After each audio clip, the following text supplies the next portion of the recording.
3 kilo watt on grid solar വെക്കുന്നതിന് വേണ്ടി പല കമ്പനികളിൽ ചോദിക്കുമ്പം പല ആളുകളും പല റേറ്റാണ് പറയുന്നത്. ചില കമ്പനിക്കാർ 2,20,000, ചിലർ 2 ലക്ഷം, ചിലർ 1,50,000 ലക്ഷം. എന്തുകൊണ്ടാണ് ഇങ്ങനെ വ്യത്യസ്ത റേറ്റുകൾ വരുന്നത്? മുമ്പ് സൗര പദ്ധതി തുടങ്ങിയ സമയത്തും ഇതേ സ്ഥിതിവിശേഷമായിരുന്നു ഉണ്ടായിരുന്നത്. അതായത് ആ സമയത്ത് ബെഞ്ച് മാർക്ക് പ്രൈസ് കുറച്ച് വെച്ചുകൊണ്ട് ആ പദ്ധതി തന്നെ ആദ്യം 5-6 കമ്പനികളെ ഉണ്ടായിരുന്നുള്ളൂ. അതിൽ കേരളത്തിന് വെളിയിലുള്ള കമ്പനികളായിരുന്നു 2-3 കമ്പനികൾ വളരെ വില കുറച്ച് വെച്ചത്.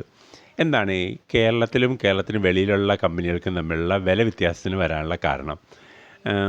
കേരളത്തിലെ ജീവിത ചെലവ് നോക്കുകയാണെങ്കിൽ ഒരു മാസത്തേക്ക് ശരാശരി ഒരു 20,000 രൂപയൊക്കെ കുറഞ്ഞത് ആവശ്യമാണ്. എന്നാൽ വടക്കേ ഇന്ത്യൻ സംസ്ഥാനങ്ങളൊക്കെ ആണെങ്കിൽ ഒരു മാസം 10,000 രൂപ മതിയാവും. എന്നാൽ ഒരു ദിവസത്തെ കൂലി സംബന്ധിച്ച് നോക്കുകയാണെങ്കിൽ കേരളത്തിലാണെങ്കിൽ ശരാശരി 800,000 രൂപയൊക്കെ കൊടുക്കേണ്ടി വരുന്നു. വടക്കേ ഇന്ത്യയിലൊക്കെ ആണെങ്കിൽ ഒരു 400-500 രൂപയൊക്കെ ഒരു ദിവസത്തെ കൂലിയുള്ളൂ. അപ്പം ജീവിത ചെലവ് ഇരട്ടി അവിടെ കൂടുതലാണ്. അതുപോലെ തന്നെ കേരളത്തിൽ ജീവിത ചെലവ് കൂടുതലാണ്. അതുപോലെ തന്നെ കൂലിയും വളരെ കൂടുതലാണ്, ഏകദേശം ഇരട്ടിയോളം വരും. അതുകൊണ്ട് അവിടുത്തെ സോളാർ പ്ലാന്റ് ഇൻസ്റ്റലേഷനൊക്കെ എന്ന് പറയുന്ന റേറ്റ് വളരെ കുറവായിരിക്കും, കേരളത്തിൽ കൂടുതലായിരിക്കും.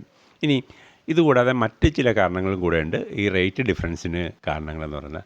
ഒരു സോളാർ പ്ലാന്റ് എന്ന് ഉദ്ദേശിക്കുന്നത് അതിലുള്ള വ്യത്യസ്ത സാധനങ്ങൾ അല്ലെങ്കിൽ വ്യത്യസ്ത എക്യുപ്മെൻറ്റുകൾ കൂട്ടിയോജിപ്പിച്ചിട്ടാണ്. പാനലുണ്ട്, DC-DB ഉണ്ട്, AC-DB ഉണ്ട്, ഇൻവേർട്ടറുണ്ട്, അതിൻ്റെ ഉള്ള കേബിൾസ്, എർത്തിങ്, ഇതിൻ്റെ ക്വാളിറ്റി എല്ലാം അതിൽ വ്യത്യാസം വരും. ശരിക്കും പറഞ്ഞു കഴിഞ്ഞാൽ ഒരു പ്ലാന്റ് എന്ന് പറഞ്ഞാൽ പ്രീമിയം, മീഡിയം, നോർമൽ എന്ന് പറഞ്ഞാൽ 3 തരത്തിലുള്ള ക്വാളിറ്റികളുണ്ട്. അതിൽ ഓരോന്നും ചെയ്യുന്ന അനുസരിച്ചിൻ്റെ ആ എക്യുപ്മെൻറ്റ്സ് ഉപയോഗിച്ചിരിക്കുന്നതിൻ്റെ വ്യത്യാസം അനുസരിച്ച് അത് മാറിക്കൊണ്ടിരിക്കും.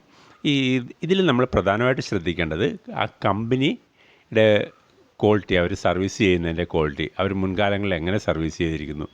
രണ്ടാമത്തെ സംഗതി, അവരുപയോഗിച്ചിരിക്കുന്ന മെറ്റീരിയൽസിൻ്റെ ക്വാളിറ്റി, അത് നല്ലതാണോ എന്ന് നോക്കേണ്ടതുണ്ട്.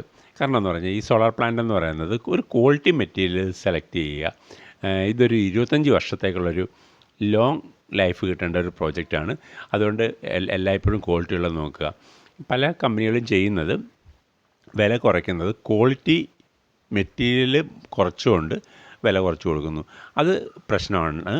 ഈ മുൻകാലങ്ങളിൽ ആദ്യം സൗര പദ്ധതിയിൽ ഇതേപോലെ വില കുറച്ച് കൊടുത്ത കമ്പനിയിൽ നിന്ന് വെച്ചവർക്ക് സർവീസ് കിട്ടിയിട്ടില്ല. അതിന് ശേഷമാണ് ഇങ്ങനെയുള്ള ഇഷ്യൂസ്, കംപ്ലൈൻറ്റുകളൊക്കെ കൂടിയപ്പോഴാണ് സൗര പദ്ധതിയിൽ ഈ ബെഞ്ച് മാർക്ക് പ്രൈസ് കൂട്ടിയിട്ട് കൂടുതൽ കമ്പനികൾ വന്നത്. ഇപ്പം 100 കണക്കിന് കമ്പനികൾ ആ സൗര പദ്ധതിയിലുണ്ട്.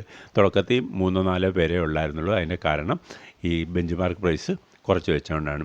അപ്പോൾ ആദ്യമായിട്ടും ഏറ്റവും നന്നായിട്ട് ശ്രദ്ധിക്കേണ്ട സംഗതി എന്ന് പറയുന്നത് ക്വാളിറ്റി മെറ്റീരിയൽ, അതിൽ പലപ്പോഴും അതിന് വില കൂടുതൽ കൊടുക്കേണ്ടി വരും. അതുപോലെ തന്നെ ആ കമ്പനിയിൽ നിന്ന് സർവീസ് കിട്ടുന്നുണ്ടോ എന്നുള്ളതാണ് പ്രധാനമായും നോക്കേണ്ടത്. വില കുറഞ്ഞ പ്രോഡക്റ്റ് വെച്ചിട്ട് പല ആൾക്കും പ്രശ്നങ്ങളുണ്ടായിട്ടുണ്ട്. അത് ഒഴിവാക്കുന്നത് നല്ലതായിരിക്കും. നിങ്ങൾക്ക് ഈ വീഡിയോ ലഭിക്കുന്നത് സോളാർ ടെക് ട്രെയിനിങ് അക്കാദമിയിൽ നിന്നാണ്. ഈ ഇൻസ്റ്റിറ്റ്യൂട്ട് സോളാറിന് പരിശീലനം കൊടുക്കുന്നു, അതുപോലെ ഈ കമ്പനികൾക്ക് കൺസൾട്ടൻസിയും കൊടുക്കുന്നു.